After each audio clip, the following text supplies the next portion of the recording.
अस्सलाम वालेकुम वरहमतुल्लाहि वबरकातुहू। मैं हूं हकीम नवीद और आप देख रहे हैं मेरा यूट्यूब चैनल हकीम नवीद ऑफिशियल। आज का नुस्खा ऐसे मर्द और ख़वातीन के लिए है जो बे औलादी का शिकार हैं।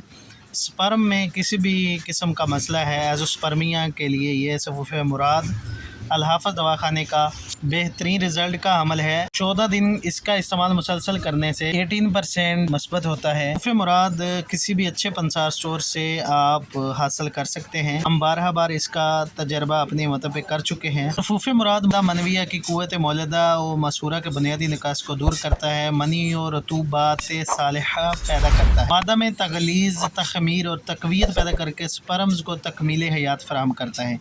मादा हयात की हरारत और रतूबत में एतदाल पैदा करते हुए ठहराव पैदा करता है। गैर तिबी हरारत से पैदा शुदा ज़कावत हिस, रिक्कत मनी और जरियान मज़ी और सूरत अंजाल में मुफीद है। सफ़ूफ़ मुराद एक ऐसा नायाब सफ़ूफ़ है जो अठरा के मरीज़ों और सुजाक के मरीज़ों के लिए बेहतरीन, सुजाक की वजह से जो डैमेजिंग होती है उसको रिकवर करता है और अठरा के जो भी मसाइल होते हैं, असबाब होते हैं, उनको दूर करके औरत को औलाद के काबिल बनाता है। इसका इस्तेमाल जो लिखा है 5-5 ग्राम सुबह शाम खाली पेट हमरा नीम गर्म दूध के इस्तेमाल करना चाहिए। सफ़ूफ़ मुराद और भी कई मुख्फी कमज़ोरियों को दूर करने के लिए अहमियत का अमल है। मर्द और ख़वातीन दोनों के लिए अक्सीर का काम करता है। अच्छे पंसार स्टोर से आप सफ़ूफ़ मुराद के नाम से हासिल कर सकते हैं। अगर आप पार्सल मंगवाना चाहते हैं तो वीडियो के अंदर हमारा नंबर दिया जा चुका है, आप उस पर रब्ता करके इसका पार्सल भी मंगवा सकते हैं। इस तरह का मज़ीद बेहतरीन नुस्खा जात हासिल करने के लिए हमारे चैनल के साथ जुड़े रहिए। तो मिलते हैं नेक्स्ट वीडियो में। अल्लाह हाफिज़।